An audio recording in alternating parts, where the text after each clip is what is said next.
तेरी बीवी लिपस्टिक लगाकर, लाली पाउडर लगाकर, सजकर संवर करके बाजार जाया करती थी, खूबसूरत साड़ी पहनकर अपने हुस्न की नुमाइश किया करती थी। तूने अपनी बीवी को कभी रोका कि नहीं रोका? तेरी जवान बेटी टाइट कपड़े पहन करके बाजार में घुमा करती थी, तूने अपनी बेटी को कभी मना किया कि नहीं किया? तेरी बेटी अपने फोटो को इंस्टाग्राम पे डाला करती थी, तेरी बेटी अपने फोटोज फेसबुक पर डाला करती थी, तेरी बेटी रात को 2-2 बजे तक गैर महरम लड़कों से बातें किया करती थी। तू रात में तहज्जुद पढ़ा करता था, तू फजर की नमाज पढ़ा करता था। तूने अपनी जिम्मेदारी को कितना निभाया? तूने एक बाप होने की जिम्मेदारी कितनी निभाई? कुल्लुकुम राई व कुल्लुकुम मसऊलुन अन रइयतिही। ओ लोगों, तुम में से हर इंसान से उसकी जिम्मेदारी के बारे में कल पूछा जाएगा। हालात बहुत खराब हो चुके हैं मेरे भाई, हमारी और आपकी सोच से भी खराब हो चुके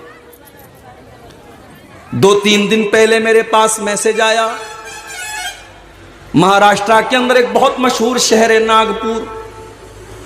नागपुर में सोफिया नाम की मुसलमान लड़की शादी कर रही है भुवनेश्वर नाम के गैर मुस्लिम लड़के के साथ। लड़की का नाम सोफिया है, लड़के का नाम भुवनेश्वर है। लड़की मुसलमान घर की, लड़का गैर मुस्लिम घर का, हिंदू घर का।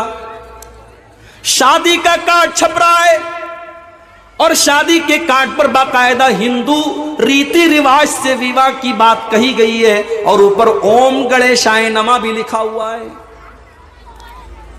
मेरे प्यारे साथियों, अगर आपकी मुसलमान लड़की अपने घर से भाग करके किसी गैर मुस्लिम के साथ शादी कर रही है और फिर उसके धर्म को स्वीकार कर रही है और इस्लाम को त्याग रही है, इस्लाम को छोड़ रही है, तो क्या ये पूरी कौम के लिए सोचने का मकाम नहीं है? क्या ये चुल्लू भर पानी में डूब मरने का मकाम नहीं है?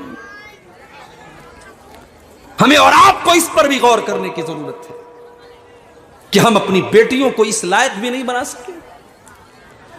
हमने अपनी लड़कियों को ग्रेजुएशन करा दिया, हमने कॉलेज में पढ़ाया, हमने यूनिवर्सिटीज में पढ़ाया, हमने उसको बड़ी आला तालीम तो दिलाई, मगर हमने उसको दीन के नाम पर क्या सिखाया? हमने बहुत बड़ा अगर हमने तीर मार लिया, हमने किसी हाफिज साहब को पकड़ लिया, किसी मौलवी साहब को पकड़ लिया, मौलवी साहब मेरी बेटी को कुरान पढ़ा दीजिए। मौलवी साहब 1-1 घंटे की ट्यूशन करने लगे और आपकी बेटी को कुरान उन्होंने पढ़ा दिया। आपकी बेटी ने कुरान को पढ़ा तो, लेकिन रट्टू तोते की तरह आपकी बेटी ने कुरान को पढ़ा। उसे कुरान की किसी आयत का मतलब नहीं आता, उसने कुरान को कभी समझा ही नहीं, उसने कुरान को कभी जाना ही नहीं। उसने रट्टू तोते की तरह कुरान पढ़ तो लिया, मगर कुरान में पर्दे का हुक्म दिया गया, यह आपकी बेटी को मालूम नहीं। कुरान में नजरों को झुकाने का हुक्म दिया गया, यह आपकी बेटी को मालूम नहीं। कुरान में ज़िना को दुनिया का बहुत बड़ा गुनाह कहा गया, आपकी बेटी को मालूम नहीं। कुरान में अपनी शर्मगाह की हिफाजत करने का हुक्म दिया गया, आपकी बेटी ने कभी पढ़ा ही नहीं। कुरान में यह कहा गया कि जब तुम घर से निकलो तो अपने आप को पर्दे में, अपने आप को हिजाब में, अपने आप को बुर्के में तुम छिपा करके निकलो। आपकी बेटी को यह बताने वाला कोई नहीं है। क्या अल्लाह कल कयामत के दिन हमें पकड़ेगा नहीं? क्या आपने अपने बच्चों की तरबियत क्या की? आपने अपनी बेटियों को पढ़ाया तो कितना पढ़ाया? अरे हमारे यहां तो फिर भी चलो गनीमत है, मस्जिदों में औरतों का इंतजाम है। यहां किसी ने बताया कि पूरी मस्जिद में 5 टाइम औरतें आती हैं, बहुत अच्छी बात है। 5 टाइम आपके घर की औरतें मस्जिद में आए या ना आए वो इतना इंपॉर्टेंट नहीं है, लेकिन हफ्ते में जब जुमा की नमाज होती है और इमाम साहब बड़ी मेहनत करके आधा घंटा की तकरीर करते हैं, खुतबा देते हैं और इस्लाम की बातें बताते हैं, कुरान की बातें बताते हैं, मेरे भाई आप कोशिश कीजिए कि आपकी मस्जिद में औरतों के लिए कम से कम जुमा के दिन जरूर इंतजाम होना चाहिए, ताकि हफ्ते के एक दिन कम से कम आपके घर की औरतें इस्लाम की बातों को समझ सकें। साल में एक जलसा करा लेने से आपकी बेटी और आपके घर की औरतें दीन को नहीं समझ सकती। आज कितनी औरतें हैं, अगर मैं पूछना शुरू कर दूं कि तुमको नहाने का इस्लामी तरीका आता है, तो कितनी औरतों को इस्लामी तरीका नहीं आता, गुस्ल करने का, नहाने का तरीका नहीं आता। कितनी औरतों को मालूम ही नहीं कि वो कब पाक होती हैं, कब नापाक होती हैं। पाकी और नापाकी का मसला हो, नमाज का मसला हो, तहारत का मसला हो, अकीदे का मसला हो, आज हमारे घर की औरतों को मेरे भाइयों कोई बताने वाला नहीं। बीमार दवाई खाता नहीं, बदनाम तबीब का नाम हुआ। बीमार दवाई खाता नहीं, बदनाम तबीब का नाम हुआ। हुए काम बुरे तो मुसलमान से, बदनाम बेचारा इस्लाम हुआ। जब आपने अपनी बेटियों को इस्लाम सिखाया ही नहीं, तो अगर आपके घर की कोई सोफिया किसी भुवनेश्वर के साथ शादी कर रही है, तो मेरे भाई इसमें आश्चर्य की क्या बात है, इसमें हैरत की क्या बात है। आपकी बेटी को किसी ने बताया ही नहीं कि ईमान कितनी बड़ी दौलत है। अरे ये ईमान तो इतनी बड़ी दौलत है। हजरत सुमैया को तो देखो। ओ मेरी प्यारी माँ बहनों, काश कि आपको कोई सुमैया के बारे में बताने वाला मिलता। सुमैया तो वो है कि उसके शौहर के सामने, उसके जवान बेटे के सामने अबू जहल कहता है कि सुमैया, तूने अगर इस्लाम को नहीं छोड़ा, तूने मोहम्मद के दीन को नहीं छोड़ा, ऐ सुमैया मैं तुझे नंगा कर दूंगा, तेरे बदन से कपड़े उतार दूंगा। सामने जवान बेटा है। ओहो, माँ के लिए कितनी शर्म की बात है, माँ के लिए कितनी गैरत की बात है, उसके जवान बेटे के सामने उसको बेलिबास कर दिया जाए। मगर सुमैया को पता था आज दुनिया में ये हालात अगर मैंने देख लिए, लेकिन अपने ईमान को बचा लिया, अपनी तौहीद को बचा लिया, अपने दीन को बचा लिया, तो कल कयामत के दिन में कामयाब हो जाऊंगी। सुमैया के बदन से कपड़े उतार लिए गए। बड़ी बेदर्दी से, बड़ी बेशर्मी से हजरत सुमैया को अबू जहल ने उनके शौहर के सामने, उनके जवान बेटे के सामने शहीद कर डाला। मगर सुमैया ने अपने दीन से समझौता न किया, अपने तौहीद से समझौता न किया, अपने इस्लाम को छोड़ना गवारा न किया। हमारी बेटियों को सुमैया के बारे में कोई बताने वाला नहीं। नबी अकरम का दौर है, लड़ाई का मैदान है, जंग का मैदान है। जंग खत्म हो चुकी है, मुसलमानों की शहीदों की लाशों को इकट्ठा किया जा रहा है।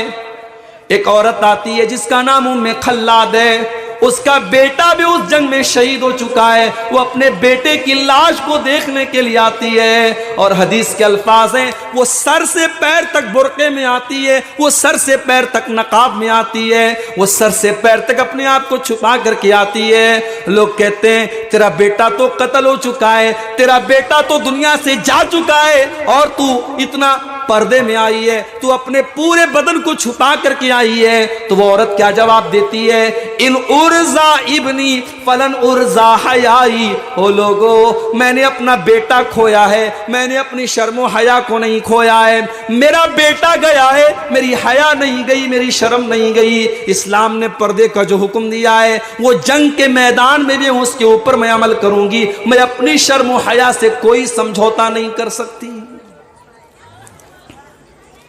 आज अपने घर की इस्लाह करने की मेरे भाइयों, और अपने घर को सुधारने की हमें बड़ी जरूरत है। और खास तौर से बुरा मत मानिएगा, बंगाल के हालात जो हैं इस मामले में बहुत खराब है। शायद आपको मालूम ना हो, आपके बंगाल में एक बड़ी तादाद में मुसलमान लड़कियां गैर मुस्लिमों के साथ शादी करके उनके साथ अपना घर बसा रही हैं, और उनके तरीके से पूजा पाठ कर रही हैं, उनके मजहब में शामिल हो रही हैं, और ये बड़ी तेजी से ये हो रहा है। आज आपके घरों में कितनी मुसलमान लड़कियां हैं, जब वो घर से निकलती हैं पता ही नहीं चलता कि ये मुसलमान है या गैर मुस्लिम है। न उसके लिबास से इस्लाम झलकता है, न उसकी चाल ढाल से इस्लाम झलकता है, न उसके शक्ल से, उसके चेहरे से इस्लाम झलकता है। ओ लोगों, मुसलमान औरत को तो देखकर दूर से ही पता चल जाता है ये मुसलमान औरत है। अल्लाह कुरान में कहता है, या अय्युहन नबी कुल अज़वाजिका व बनातिका व निसाइल मोमिनीना, ऐ नबी अपनी बीवियों से भी कह दीजिए, अपनी बेटियों से भी कह दीजिए और तमाम मुसलमान औरतों से कह दीजिए, युदनीना अलैहिन्ना मिन जलाबीबिहिन्ना, जब वो अपने घर से निकला करें तो अपने ऊपर चादर डाल लें, अपने ऊपर बुर्का डाल लें, अपने ऊपर कोई ऐसा कपड़ा डाल लें जो उनकी खूबसूरती को छुपा ले, जो उनके शरीर को छुपा ले। ज़ालिका अदना अन युरफ़्न फला युज़ैन, ये लिबास, ये पर्दा, ये हिजाब उनकी पहचान बन जाएगा और दुनिया वाले कहेंगे ये मुसलमान औरत है, ये अपने शरीर की नुमाइश नहीं करती, ये अपने हुस्न की नुमाइश नहीं करती। कितनी मुसलमान औरतें हैं शादी के बाद वो बाकायदा, वो क्या बोलते हैं उसको, जो सिंदूर, अपने माथे में सिंदूर लगाती हैं, अपनी मांग में सिंदूर भरती हैं, अपने गले में मंगलसूत्र पहनती हैं। क्या आपको मालूम नहीं है कि अगर कोई चीज किसी मजहब का, किसी धर्म का एक अमल हो जाए जिससे उस मजहब की पहचान जुड़ी हो, तो फिर उसको जेवर के तौर पर भी आपको नहीं पहनना चाहिए। मिसाल के तौर पर मंगलसूत्र हमारे हिंदू भाइयों के यहाँ शादीशुदा औरत के लिए उसके सुहाग की एक निशानी होती है और वो मंगलसूत्र को इतना कीमती समझा जाता है कि 1 मिनट के लिए भी औरत अपने गले से मंगलसूत्र नहीं उतारती है। तो औरत गले में हार पहन सकती है, लॉकेट पहन सकती है, लेकिन अगर मुसलमान औरत मंगलसूत्र पहनती है, इसका मतलब ये हुआ कि वो उस मजहब की एक पहचान वाली चीज, हिंदू धर्म की एक ऐसी चीज जो उस मजहब के साथ जुड़ी है, उसको वो अपने गले में पहन करके चल रही है। और अल्लाह के प्यारे नबी ने फरमाया, मन तशब्बह बिकौमिन फहुवा मिनहुम, जो किसी दूसरे मजहब और किसी दूसरी कौम के तरीके पर चलेगा वो कयामत के दिन उसी के साथ उठाया जाए। क्या आपको मालूम नहीं है कि मांग में सिंदूर भरना ये भी हिंदू मजहब की एक निशानी है? कितनी मुसलमान औरतें, हमारी मुसलमान औरतें सिंदूर लगाती हैं, माथे पर बिंदिया जो लगाती हैं, इस बिंदिया को भी लगाने से परहेज करना चाहिए, बचना चाहिए। आपके इसी बंगाल में हमने ये भी सुना और देखा, शादी के पहले एक रस्म होती है, हल्दी की रस्म। अब बड़ी तेजी से ये सब चीजें बढ़ रही हैं। हल्दी की रस्म होती है, चलो हल्दी, अब ये भी एक सवाल है कि हल्दी क्यों लगाई जाती है। एक दिन मैं इंटरनेट पर सर्च कर रहा था कि शादी के मौके पर हमारे भारत में हल्दी क्यों लगाई जाती है, तो पता लगा कि हल्दी का भी ताल्लुक मजहब से है। उसको भी हिंदू धर्म की के अंदर एक बड़ी मान्यता दी गई है कि अगर हल्दी लगा ली जाए तो फिर औरत, शौहर और बीवी का जो रिश्ता है, पति पत्नी का जो रिश्ता है, इस पे किसी की नजर नहीं लगेगी। हल्दी के लगाने से इसके अंदर बरकत पैदा होगी। अब जाहिर है अगर इस लिहाज से देखा जाए तो हल्दी लगाना भी ठीक नहीं।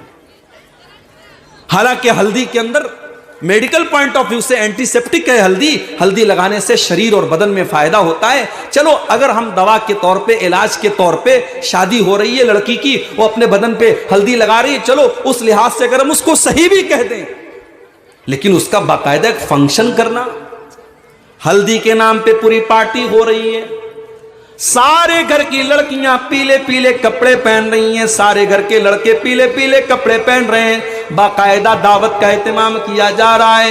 ये क्या हो रहा है मेरे प्यारे भाइयों? क्या इस्लाम इस बात की इजाजत देता है? ये तो गैर मुस्लिमों का तरीका है, ये तो गैर मुस्लिमों का कल्चर है। इस्लाम के अंदर इसकी कोई इजाजत नहीं है। अल्लाह के नबी फरमाते हैं, लतत्तबिउन्ना सुनन मन कान क़ब्लकुम शिब्रम बिशिब्रिन व ज़िराअम बिज़िराइन। ओ लोगों, तुम अपने से पहले के लोगों के तरीके पर चलोगे। अगर वो एक हाथ चलेंगे तो तुम भी एक हाथ चलोगे, अगर वो पूरा एक बालिश से चलेंगे तो तुम एक बालिश से चलोगे, एक हाथ चलेंगे तो तुम भी एक हाथ चलोगे।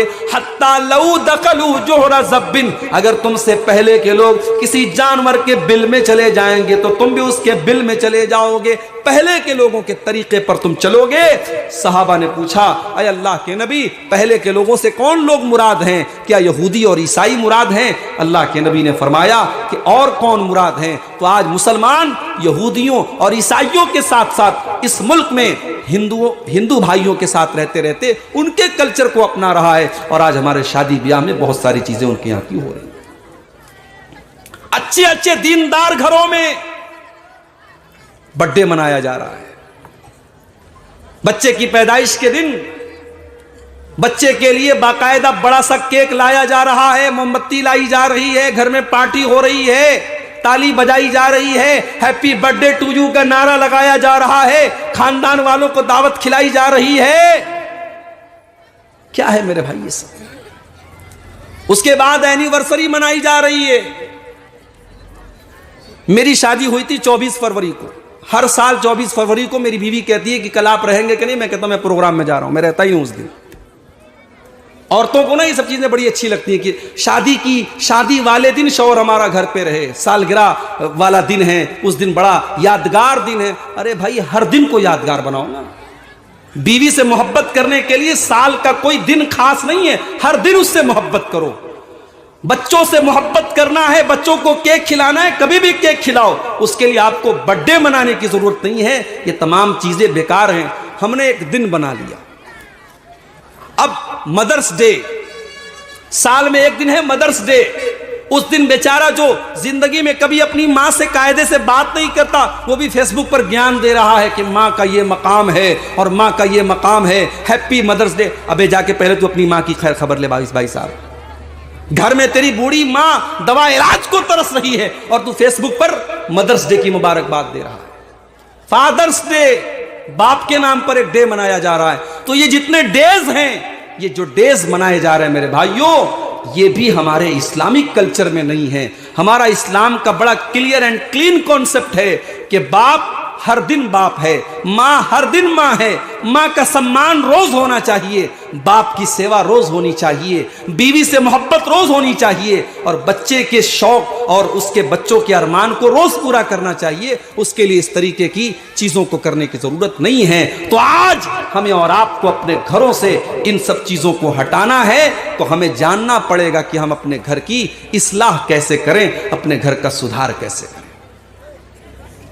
फितनों का दौर है, ये फितनों का दौर है। कहीं बेपर्दगी का फितना, कहीं बेहयाई का फितना, कहीं इस्लाम के नाम पर इस्लाम से दूर करने का फितना है। इस दौर में भी अल्लाह के नबी की ये तालीम है कि इंसान ज्यादा से ज्यादा अपने घर के अंदर रहे। अल्लाह के नबी फरमाते हैं, तूबा लिमन मलक लिसानहु, वो इंसान काबिले मुबारकबाद है जो अपनी जुबान को कंट्रोल कर ले, व वसियहु बैतहु, और जो अपने घर के अंदर रहे।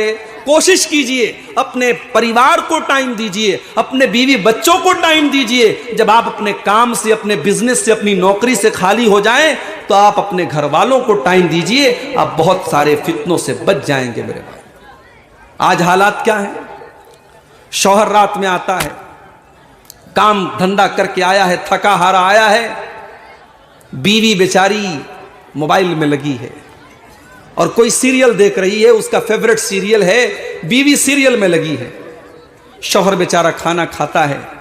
अब खाना खाने के बाद शौहर बच्चों से नहीं बोल रहा है, बच्चों की खैर खबर नहीं ले रहा है। शौहर भी अपना मोबाइल पर लग गया, व्हाट्सएप पर लग गया, फेसबुक पर लग गया, अपने सोशल मीडिया में लग गया। बच्चे अपना अलग मोबाइल पर वीडियो देख रहे हैं, माँ अलग सीरियल देख रही है, बाप की एक अलग दुनिया है। मेरे भाई, ये पूरे घर का जनाजा निकल रहा है। घर के अंदर जो प्यार होना चाहिए, न माँ को बच्चे का प्यार मिल रहा है, न बच्चे को माँ का प्यार मिल रहा है, न शौहर को बीवी की मोहब्बत मिल रही है, न बीवी को शौहर की मोहब्बत मिल रही है। इसीलिए अरबी का एक शायर कहता है, लैसल यतीम मन इंतहा अबवाहु मिन हम्मिल हयाति व खल्लफाहु जलीला। अरे यतीम वो नहीं है, अनाथ वो नहीं है जिसकी माँ और जिसका बाप दुनिया से चला गया हो। इन्नल यतीम हुवल्लज़ी तल्क़ा लहू उम्मन तखल्लत औ अबम मशगूला। अरे यतीम तो वो है, अनाथ तो वो है कि जिसकी माँ के पास उसके लिए टाइम ना हो, जिसके बाप के पास उसके लिए समय ना हो। आज बच्चों के लिए माँ बाप के पास टाइम नहीं है। न माँ कभी अपने बच्चे को बैठ कर के दीन की बातें बता रही है, न बाप अपने बच्चों को कभी बता रहा है।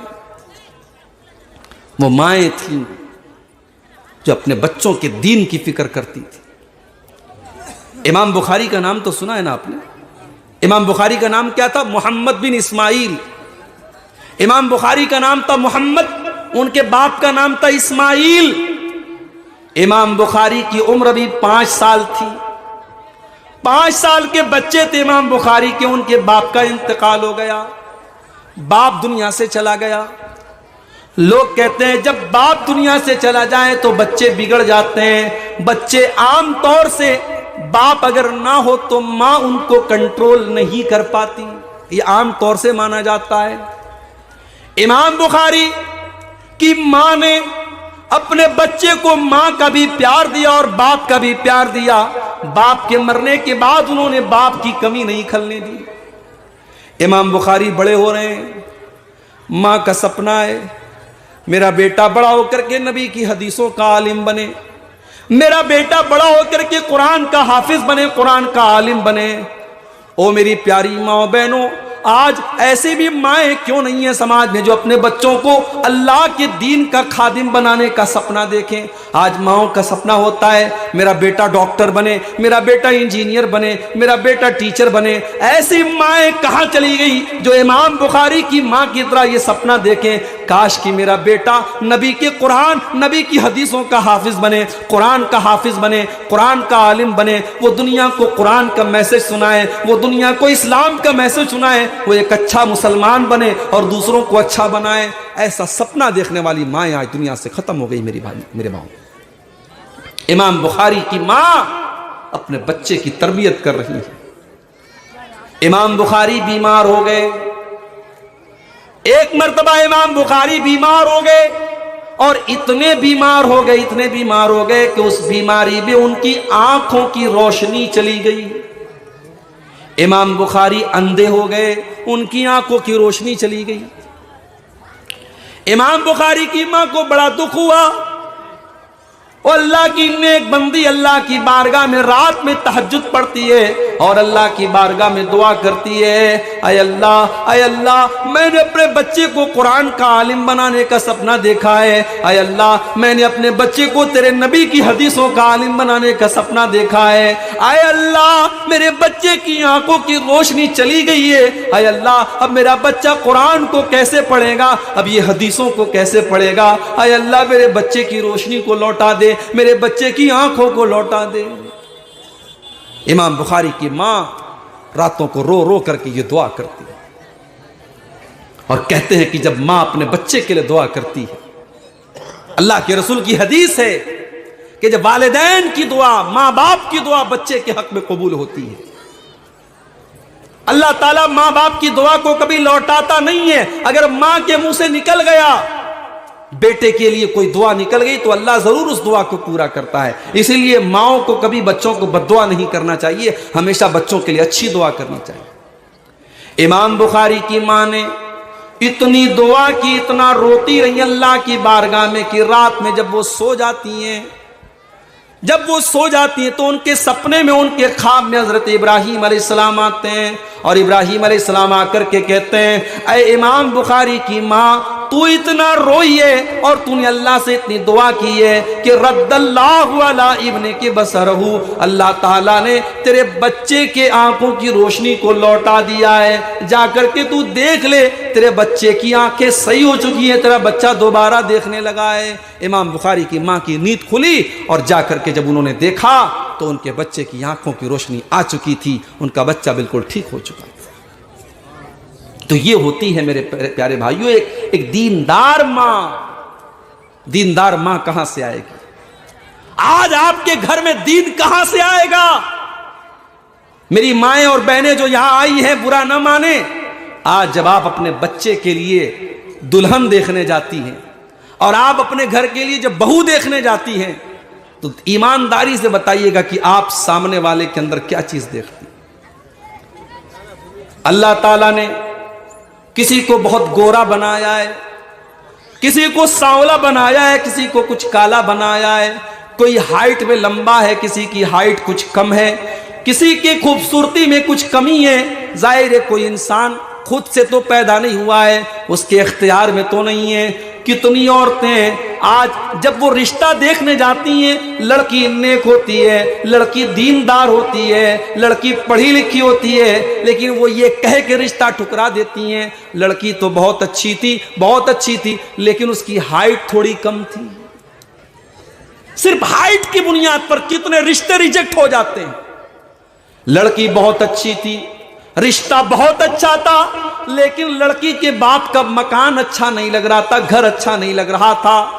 लड़की बहुत अच्छी है, लेकिन उसके माथे पर, उसके गाल पर एक बड़ा सा तिल है जो अच्छा नहीं लग रहा है। ओ मेरी प्यारी माँ बहनों, इंसान अपने इख्तियार से तो नहीं पैदा हुआ है। अगर उसके अंदर थोड़ी बहुत कोई कमी है और उसका अखलाक अच्छा है, उसके अंदर दीनदारी है, वो पढ़ी लिखी है, तो उस रिश्ते को रिजेक्ट करने की क्या वजह है? आज कितनी औरतें जो अपनी बहू के अंदर सिर्फ सुंदरता देखती हैं, सिर्फ खूबसूरती देखती हैं, या ये देखती हैं कि कितने पैसे वाले घर की लड़की मेरे घर आएगी और लंबा चौड़ा जहेज लेकर के आएगी। जब आपने रिश्ते की बुनियाद भी रुपये पैसे पर रखी है और सुंदरता पर रखी है और रंग और खूबसूरती पर रखी है, तो फिर अगर वो लड़की आपके घर की बहू बनकर के आती है और चंद ही दिनों के बाद सास और बहू का झगड़ा शुरू हो जाता है और आपके घर का माहौल खराब होने लगता है, तो माफ कीजिए, फिर आपको शिकायत करने का कोई हक नहीं है, क्योंकि आपने बुनियाद ही गलत डाली है।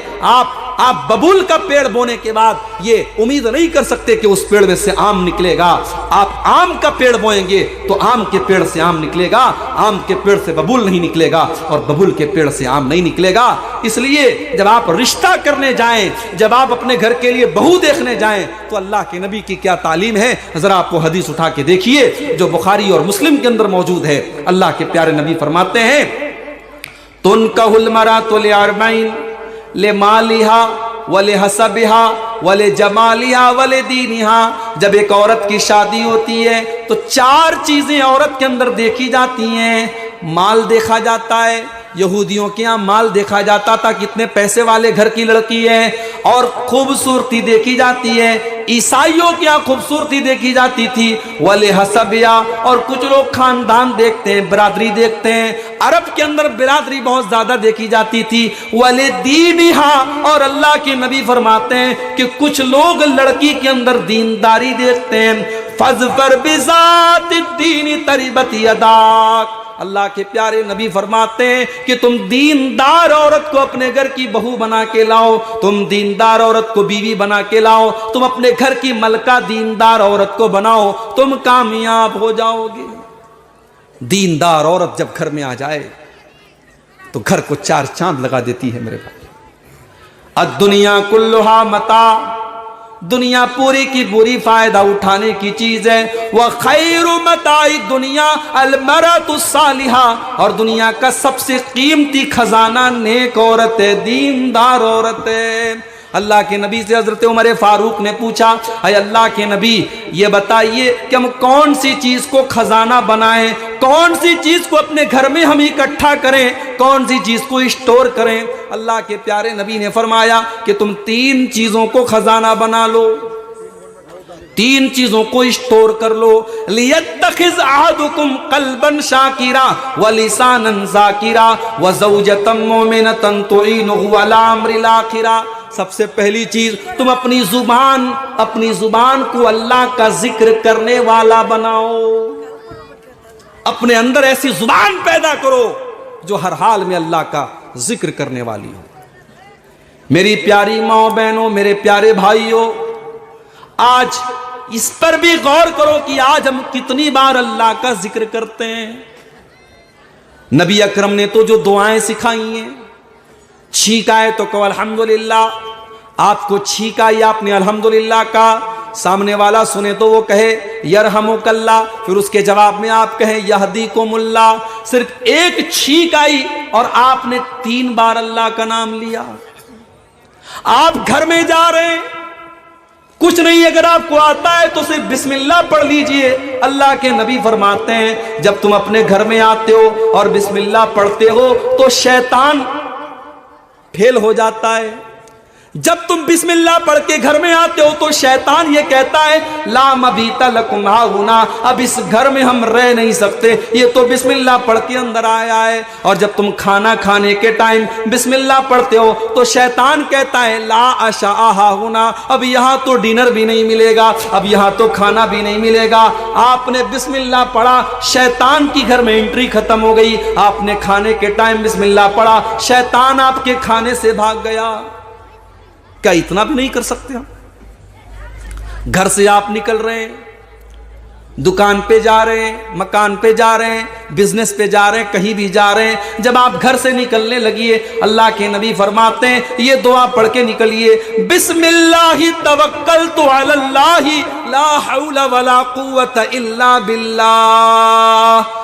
छोटी सी दुआ है, 2 मिनट में आपको याद हो जाएगी। बिस्मिल्लाह, मैं अल्लाह के नाम से निकल रहा हूं। तवक्कलतु अलल्लाह, मैं अल्लाह के ऊपर भरोसा करके निकल रहा हूं। ला हौला वला कुव्वता इल्ला बिल्लाह, अल्लाह के सिवा किसी के पास कोई ताकत नहीं है, कोई पावर नहीं है। ये दुआ पढ़ के आप निकलेंगे, कोई शैतान आपका कुछ बिगाड़ नहीं सकता। अल्लाह के नबी फरमाते हैं जब ये दुआ पढ़ के आप निकलेंगे तो शैतान अगर आपको बहकाने के लिए आता है तो फरिश्ते उससे कहते हैं इसने तो वो दुआ पढ़ ली कि कद वो कीता, इसको तो अल्लाह ताला ने अपनी छाया में, अल्लाह ताला ने अपने प्रोटेक्शन में ले लिया है, अब शैतान इसको कुछ नहीं कर सकता, अब शैतान इसका कुछ नहीं बिगाड़ सकता। अल्लाह का जिक्र करने के लिए ये छोटी छोटी दुआएं हैं मेरे भाइयों, इनको आप याद कर लें। और मैं आपको एक दुआ की किताब के बारे में बताता हूं, मुझे उम्मीद है कि बंगला में भी वो किताब आपको मिल जाएगी। वो बड़ी ऑथेंटिक किताब है, बड़ी मोतबर किताब है, हिस्नुल मुस्लिम दुआ की किताब है। और इंशाअल्लाह मैं जल्द ही ऑनलाइन इस दुआ के बारे में भी कुछ एक कोर्स की शक्ल में इसकी एक एक दुआ का जो मतलब है उसको एक्सप्लेन करके, उसका मतलब बता करके मैं इंशाअल्लाह वो वीडियो भी इंटरनेट पर जल्दी आएगा, जिसमें इस किताब की ज़्यादा मोटी किताब नहीं है, पॉकेट साइज में आपको मिल जाएगी। आप पता लगाइएगा, बंगला में भी ज़रूर आती होगी। आप हिस्नुल मुस्लिम को अपने पास रखिए और छोटी छोटी दुआओं को आप याद करिए मेरे भाइयों, और अपने बच्चों को याद कराइए। और जब आप इन दुआओं को याद करेंगे और आपके घर में अल्लाह का जिक्र जब होगा तो आपके घर से बहुत सारी बुराइयां खत्म हो जाएंगी। इसलिए कि जब घर में अल्लाह का नाम लिया जाता है, जब अल्लाह का जिक्र होता है तो शैतान वहीं से नाकाम होने लगता है।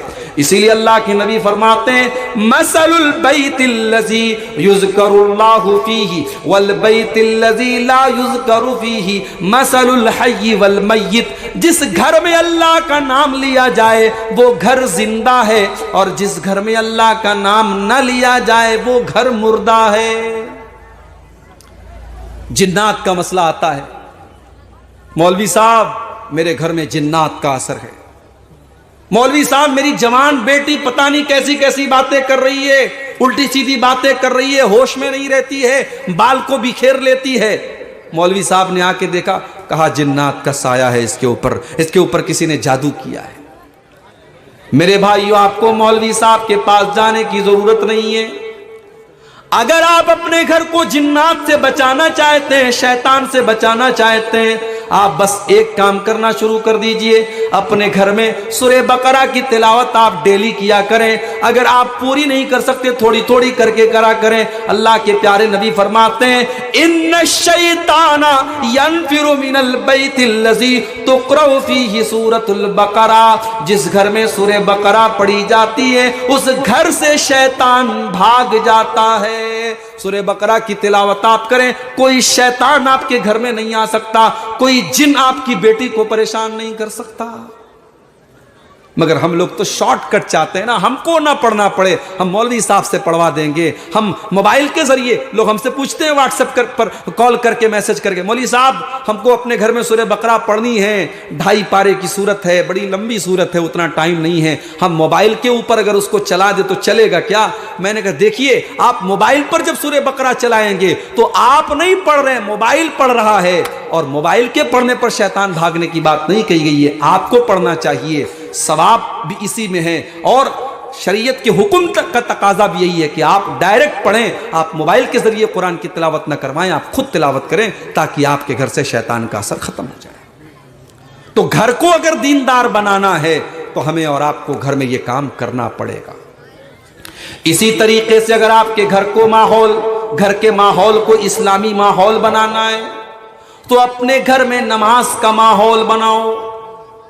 अपने घर का माहौल ऐसा बनाओ कि अजान की आवाज सुनने के बाद सारे काम धंधे बंद हो जाएं, औरतें हों, बड़े हों, बच्चे हों, उनको सबसे पहले नमाज की फिक्र हो जाए। इसीलिए अल्लाह के नबी फरमाते हैं कि कल क़यामत के दिन जब सूरज 1 मील की दूरी पर होगा, अल्लाह ताला अपने कुछ बंदों को अपने अर्श का साया देगा। उन बंदों में एक बंदा वो भी होगा व रजुलुन क़ल्बुहु मुअल्लक़ुन बिल मसाजिद, वो इंसान जिसका दिल मस्जिद में अटका हो। इतनी नमाज की टेंशन और इतनी नमाज की फिक्र आपके अंदर हो कि आपका दिल मस्जिद में अटका हो। आप इशा की नमाज पढ़ के घर पे आए, आपने मोबाइल पर सुबह फजर की नमाज का अलार्म लगा लिया, सुबह फजर की अजान 5:30 बजे, 5:45 बजे होने वाली है, मुझे 5:45 बजे उठना है और मस्जिद में आकर के नमाज पढ़ना है। आप जोहर की नमाज आपने अपने मोहल्ले की मस्जिद में पढ़ी, आपको कलिया चक जाना है, आपको मालदा जाना है, आपको फरक्का जाना है। अब आप देख रहे हैं कि अगर मैं 4 बजे फरक्का रहूंगा तो मैं असर की नमाज कहां पढ़ूंगा। आप जोहर पढ़ने के बाद असर की प्लानिंग कर रहे हैं, असर पढ़ने के बाद मगरिब की प्लानिंग कर रहे हैं। नमाज आपकी जिंदगी के शेड्यूल में शामिल हो जाए मेरे प्यारे साथियों। और यही नहीं, जब आप अपने घर पर रहें तो अल्लाह के नबी ने यह भी हुक्म दिया है कि आप सुन्नत और नफिल नमाजों को घर में पढ़ा करें। आप अपने घर के अंदर सुन्नत और नफिल नमाजें घर के अंदर पढ़ा करें। फजर की नमाज है, आप 2 रकात सुन्नत आप घर में पढ़ के तब मस्जिद में जाएं। जोहर की नमाज है, आप 2-2 रकात की, जो 4 रकात सुन्नत जोहर के पहले पढ़ी जाती है, 2-2 रकात करके आप घर में पहले 4 रकात पढ़िए, उसके बाद आप मस्जिद में जाइए। इससे क्या फायदा होगा? अल्लाह के नबी फरमाते हैं खैरु सलातिल मरई सलातुहु फिल बैति इल्लल मक्तूबा। फर्ज नमाज के अलावा हर नमाज, चाहे वो सुन्नत नमाज हो, चाहे वो नफिल नमाज हो, चाहे वो तहज्जुद की नमाज हो, इंसान को घर में पढ़ना चाहिए।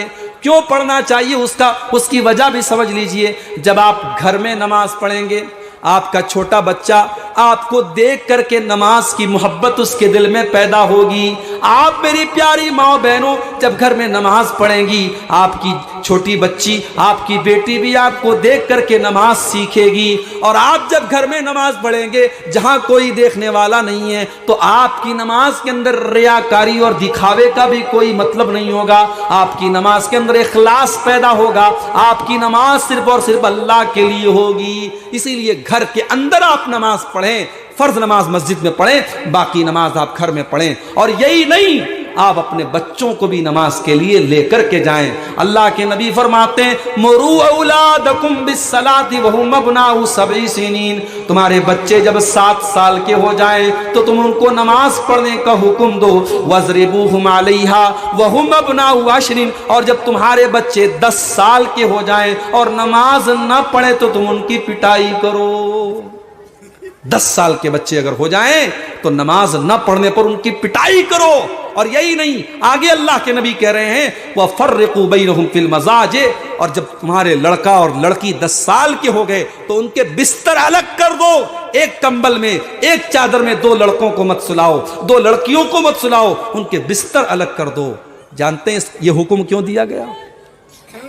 यह हुक्म इसलिए दिया गया कि 10 साल का जब लड़का आपका हो गया और 10 साल की आपकी बेटी जब हो गई तो अब वो बुलूगत के करीब हो रहे हैं, अब वो यंग हो रहे हैं, अब वो टीन एज को पहुंच रहे हैं, अब जवानी की तरफ वो बढ़ रहे हैं, अब उनके जिस्म के अंदर तब्दीलियां आना शुरू हो गई हैं। अब शरीयत ये कहती है कि अब यहां से उनको पता लगना चाहिए कि अगर हम एक लड़की हैं तो हमें पर्दे में रहने का हुक्म है, अगर हम एक मर्द हैं तो फिर हमें अपनी नजरों और अपनी शर्मगाह की हिफाजत का हुक्म है। शरीयत ने समाज को गंदगी से बचाने के लिए बच्चा और बच्ची जब 10 साल के हो जाएं वहीं से यह हुक्म दिया कि उनके बिस्तरों को अलग कर दिया जाए। मेरे भाइयों, ये हमारी शरीयत है।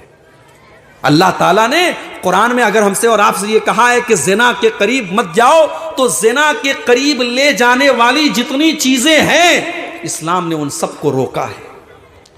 क्यों कहा अल्लाह ने कुरान में वला युबदीन ज़ीनतहुन्ना ऐ मुसलमान औरतों, तुम अपनी सुंदरता को, अपनी खूबसूरती को, अपनी जीनत को किसी के सामने जाहिर मत करो। क्यों कहा अल्लाह ने वलियज़रिबना बिखुमुरिहिन्ना ला जुयूबिहिन्ना।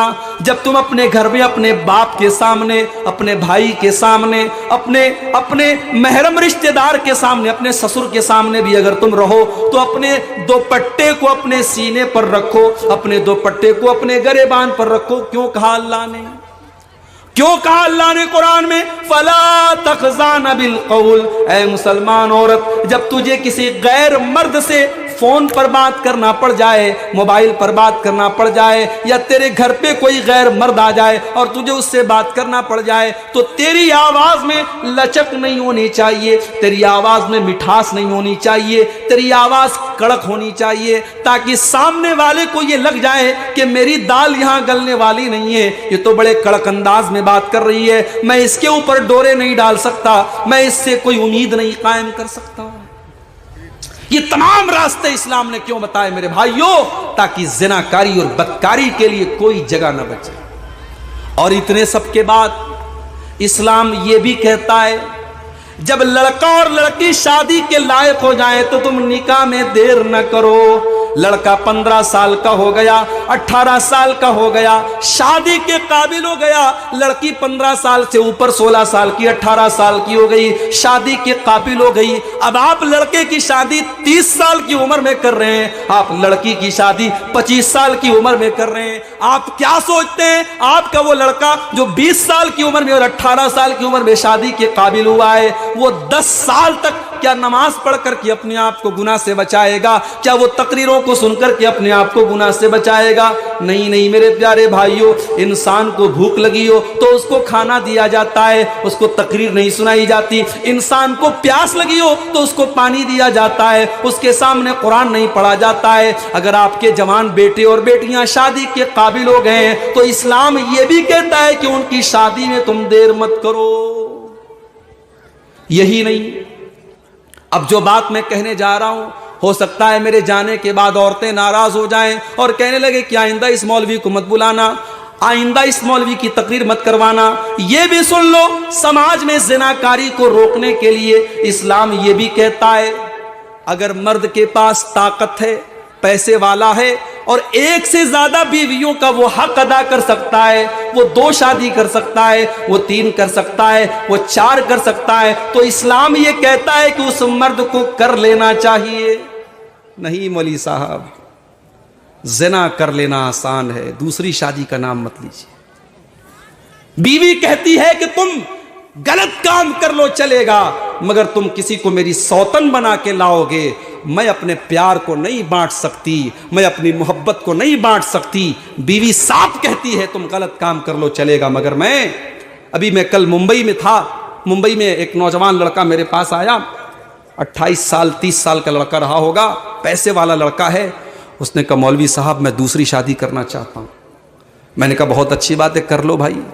कहा किससे करूं? कोई बेटी देने को तैयार ही नहीं है। लड़की, मैंने एक ऐसी जगह रिश्ता भेजा जहां लड़की गूंगी है, लड़की बोल नहीं सकती है और गरीब फैमिली है, लेकिन उन लोगों ने भी कहा कि नहीं साहब हम दूसरी बीवी के तौर पर अपनी बेटी को नहीं देंगे। ये हालात हैं इस वक्त हमारे और आपके समाज के। दूसरी शादी जो बेचारा कर सकता है उसको करने की इजाजत नहीं है। नतीजा ये है, और मैं समाज की हकीकत आपको बता रहा हूं कि कितने शादीशुदा लोग हैं जिनके शादी के बाद भी दूसरी औरतों से संबंध है, जिसको हम कहते हैं एक्स्ट्रा मैरिटल अफेयर। शादी के बाद भी नाजायज ताल्लुकात हैं और समाज के अंदर वो चीजें चल रही हैं, लेकिन दूसरी शादी को समाज ने गाली बना दिया। कोई दूसरी शादी कर ले, पूरा समाज कहता यार ये बहुत गलत आदमी है, बहुत अय्याश आदमी है, इसने दूसरी शादी कर ली। लेकिन उसी समाज में कितने शादीशुदा लोग हैं जो अपनी जरूरत को गलत और नाजायज तरीके से पूरा कर रहे हैं और समाज में उसको कोई बुरा कहने वाला और उसको कोई रोकने वाला नहीं है। मेरे भाइयों, अगर इस्लाम ने ज़िनाकारी से रोका है तो इस्लाम ने उसका हल भी बताया है। इस्लाम ये कहता है शादी करो, निकाह करो। कितनी लड़कियां हैं आज 25 साल की होगी, उनके माँ बाप उनकी शादी के बारे में सोचते भी नहीं है। अगर वो लड़की कभी अपनी माँ से कह दे मेरी शादी करा दो, माँ कहती है तू बड़ी बेशर्म हो गई है, तू शादी की बात कर रही है, तू बड़ी बेगैरत हो गई है, तू शादी की बात कर रही है।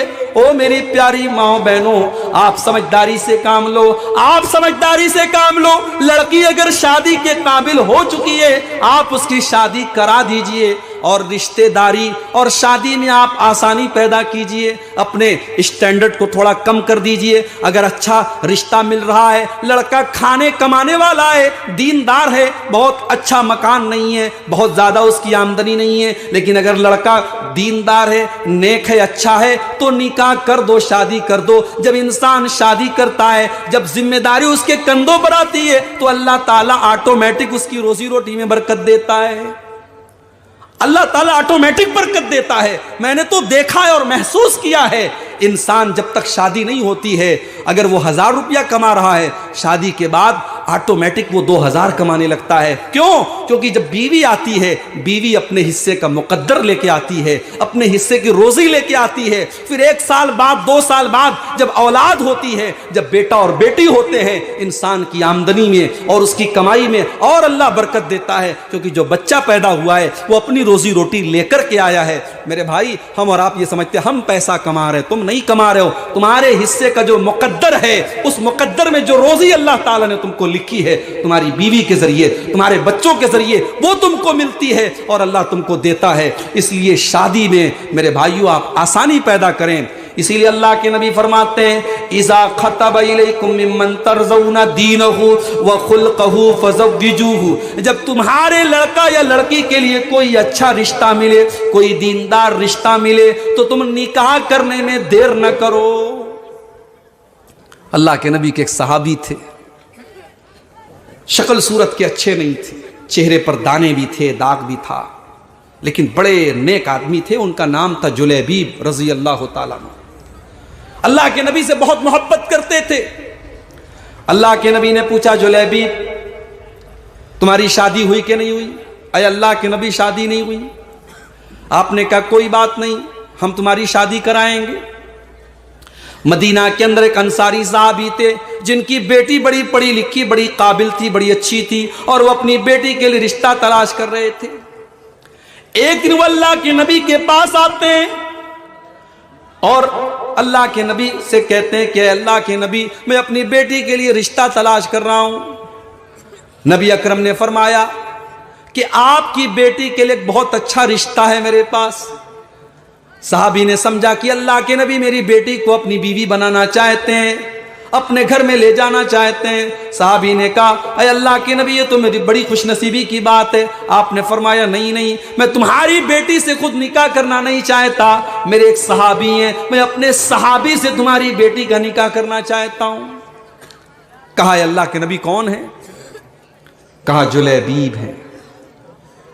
अब सहाबी जानते थे जुलैबीब गरीब भी हैं और बदसूरत भी हैं, चेहरे पर दाग धब्बे भी हैं, ज्यादा खूबसूरत भी नहीं है, और उनकी लड़की बड़ी खूबसूरत थी, बड़ी पढ़ी लिखी थी, बड़ी अच्छी थी।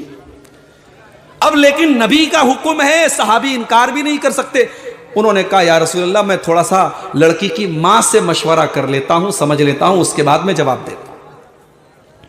सहाबी घर आते हैं और घर आने के बाद अपनी बीवी से कहते हैं कि अल्लाह के नबी ने हमारी बेटी के लिए रिश्ता भेजा है। कहा, कौन है, किसके लिए रिश्ता भेजा है?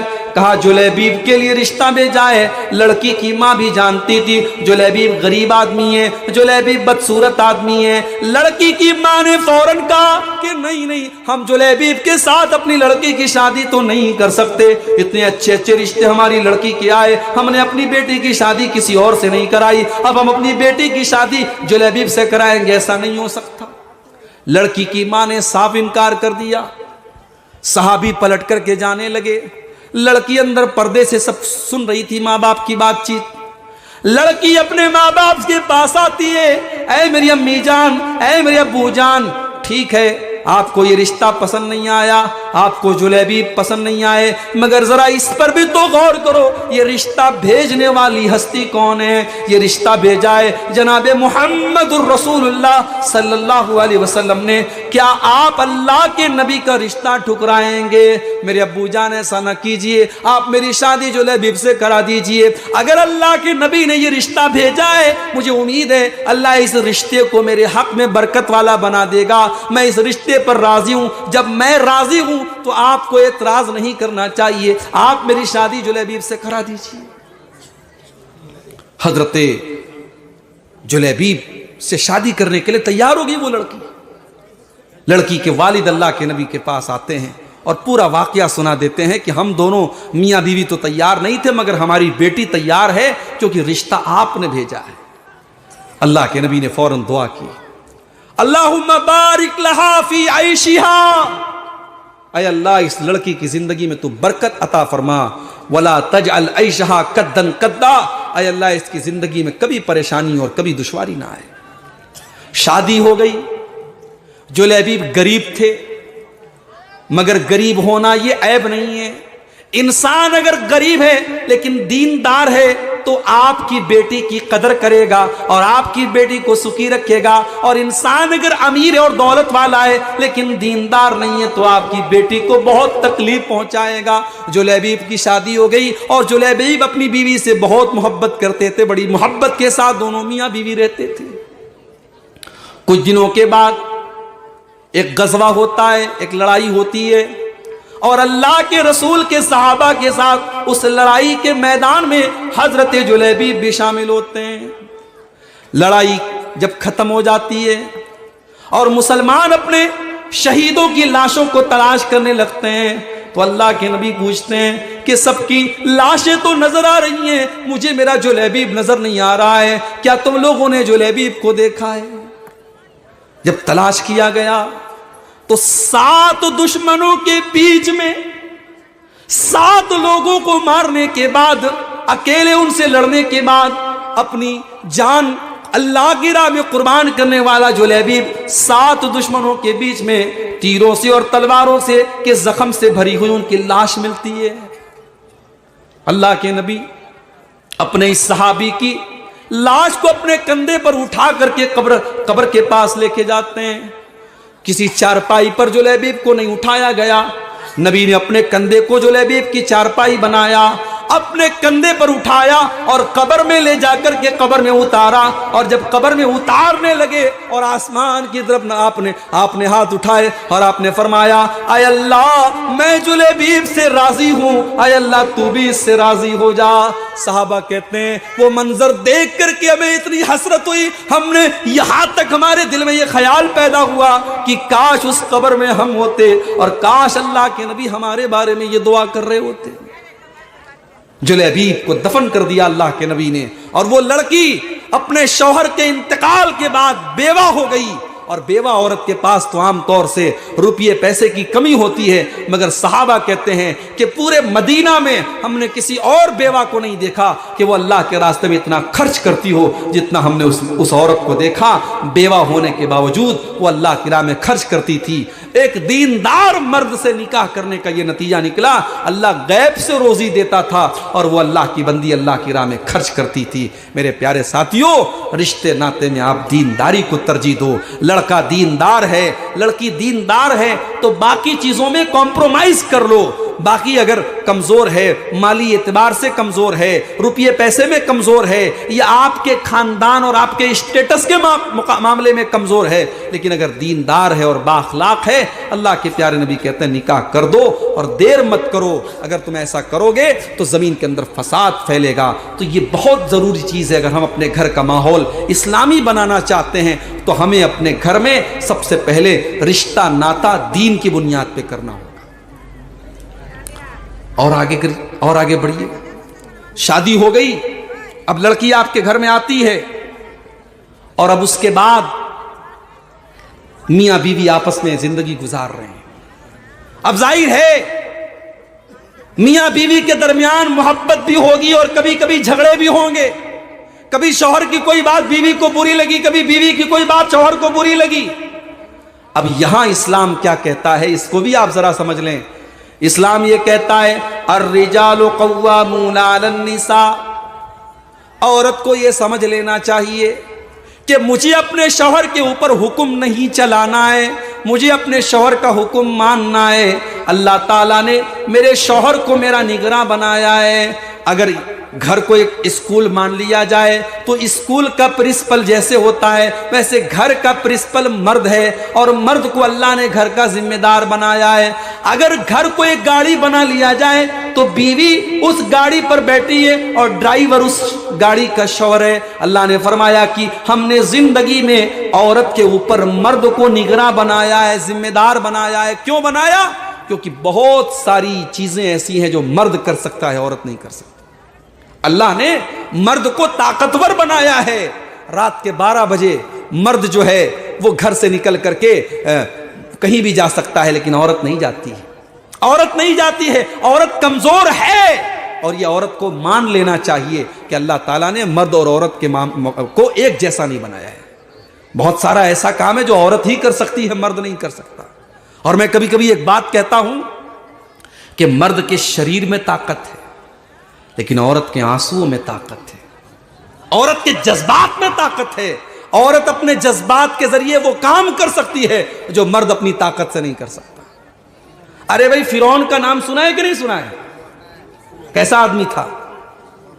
लग रहा है नींद आ रही है आप लोगों को। कैसा आदमी था? अच्छा था कि बुरा था? बहुत बड़ा जालिम था फिरौन। फिरौन को किसी ने बता दिया कि तुम्हारे दौरे हुकूमत में एक बच्चा पैदा होने वाला है जो आगे चल करके तुम्हारी हुकूमत को खत्म कर देगा। फिरौन ने ऑर्डर दे दिया कि जहां भी बच्चा पैदा हो रहा है चेक करो, लड़का है कि लड़की। अगर लड़का है तो किल हिम, उसको कत्ल कर दो, मार डालो उसको, मर्डर कर दो उसका। इतना बड़ा जालिम था फिरौन। जब मूसा अलैहिस्सलाम पैदा हुए, मूसा अलैहिस्सलाम की मां का दिल धक धक कर रहा है कि मुझे तो बेटा पैदा हुआ है, अगर फिरौन को पता चलेगा तो मेरे बेटे को मरवा डालेगा। अल्लाह ने कहा है मूसा की मां, तू परेशान मत हो, तू अपने बच्चे को दूध पिला, और दूध पिलाने के बाद एक संदूक में रख करके तू पानी में डाल दे। गौर करो मेरी प्यारी मां बहनों, एक मां से यह कहा जा रहा है कि अपने बच्चे को तू पानी में डाल दे। मूसा की मां जाहिर मां थी, मां का कलेजा कैसे मानेगा कि अपने बच्चे को मैं पानी में डाल दूं। मगर अल्लाह ने मूसा की मां के कलेजे को मजबूत किया और उन्होंने अपने बच्चे को दूध पिलाया, और दूध पिलाने के बाद एक संदूक में रख के पानी में डाल दिया। और जब पानी में डाला तो अपनी बेटी से कहा कि जा तू देख तेरा भाई कहां जा रहा है। अल्लाह के हुक्म पर तो मैंने अमल कर दिया, लेकिन तू देख कि ये मेरा बेटा कहां जा रहा है। कुरान कहता है अब मूसा पानी के अंदर जा रहे हैं और बहन किनारे किनारे से देख रही कि मेरा भाई कहां जा रहा है। अगर आपके घर में कोई बहन है तो बहन से मोहब्बत करो मेरे भाई, ये बड़ा प्यारा रिश्ता होता है। अल्लाह जिनकी बहनें, अल्लाह उनकी बहनों को सलामत रखे। भाई बहन का रिश्ता भी बड़ा प्यारा होता है। बहनों को भाइयों की और भाइयों को बहनों की बड़ी फिक्र होती है। मूसा की बहन किनारे किनारे से देख रही मेरा भाई कहां जा रहा है। अब ये संदूक तैरते तैरते पानी के अंदर चलते चलते फिरौन के महल के पास पहुंचा। फिरौन की बीवी जिनका नाम आसिया था। अच्छा, आसिया जब लिखेंगे ना तो उर्दू में लिखेंगे जब तो अलिफ से लिखेंगे, अलिफ मद आ और छोटी सीन से, और ऐन से आसिया लिखते हैं। ऐन अलिफ जबर आ और स्वाद से लिखेंगे तो उसके माने हो जाएगा नाफरमान औरत। तो आसिया ऐन से नहीं हो सकता। किसी लड़की का नाम अगर आप रखें तो आसिया रखें अलिफ से, आसिया। अंग्रेजी में तो सेम रहेगा, हिंदी में तो सेम रहेगा, बंगला में तो सेम रहेगा, मगर उर्दू में ऐन और स्वाद के साथ गलत हो जाएगा और अलिफ और सिन के साथ सही रहेगा। तो हजरत मूसा की जब संदूक पहुंचा वहां पे तो फिरौन की जो बीवी थी जिनका नाम आसिया था, उन्होंने देखा कि पानी के अंदर संदूक जा रहा है। तो उन्होंने अपनी एक नौकरानी को भेजा कि जाओ देखो क्या है संदूक में। नौकरानी गई, संदूक को निकाला, संदूक को खोला, इतना खूबसूरत प्यारा बच्चे को लेके आई। हजरत आसिया ने जो फिरौन की बीवी थी, उन्होंने बच्चे को गोद में लिया और अपने शौहर के पास, फिरौन के पास आई।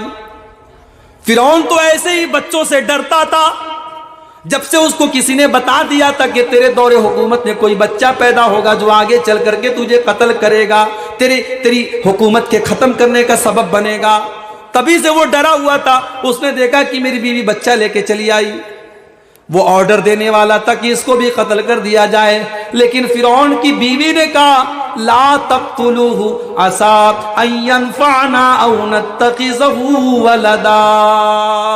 कहने लगी है मेरे सरताज, ऐ मेरे शौहर, इस बच्चे को आप कत्ल न करवाइए, ये कितना प्यारा बच्चा है, ये बच्चा हमारा कुछ नहीं बिगाड़ेगा, ये हमें फायदा पहुंचाएगा, ये हो सकता है कि हम इसको अपना बेटा बना ले, हमें अल्लाह ने, हम बे औलाद हैं, हम इसको औलाद बना लें। फिरौन इतना बड़ा जालिम था, मगर बीवी ने जब ये बात उसके सामने रखी तो पत्थर दिल फिरौन भी मोम बन गया और उसने कहा ठीक है, बीवी की बात मान गया। ये औरत की ताकत है, औरत अगर चाहे तो फिरौन जैसे पत्थर दिल को भी मोम बना सकती है। ये अलग बात है कि फिरौन इतना बड़ा जालिम था मगर बीवी के आगे मोम बन गया। और आज बाद शौहर तो फिरौन से भी बड़े जालिम होते हैं जो बीवी से कायदे से बात तक नहीं करते। मेरे भाई, ये जो मियाँ बीवी का रिश्ता है ये कोई नौकर और आका का रिश्ता नहीं है। शौहर कभी ये ना समझे कि मैं मालिक हूं और मेरी बीवी मेरी नौकरानी है। शौहर थक के आया, बीवी से कहा चल मेरे पैर में मालिश कर।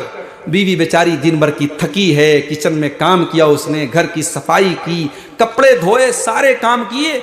बीवी बेचारी वो ये कहने का कभी हक नहीं रखती कि मेरे पैर में आज बहुत दर्द हो रहा है, आज कोई मेरे पैर में भी तेल लगा दे। वो तो नौकरानी है, शौहर तो आका है। माफ कीजिए, अगर आपने ये रिश्ता घर में बनाया है ये मेरे नबी की तालीम के खिलाफ है, ये इस्लाम की तालीम के खिलाफ है। बीवी आपकी नौकरानी नहीं है और आप उसके मालिक नहीं हैं। बीवी महबूबा होती है और आप उसके चाहने वाले होते हैं।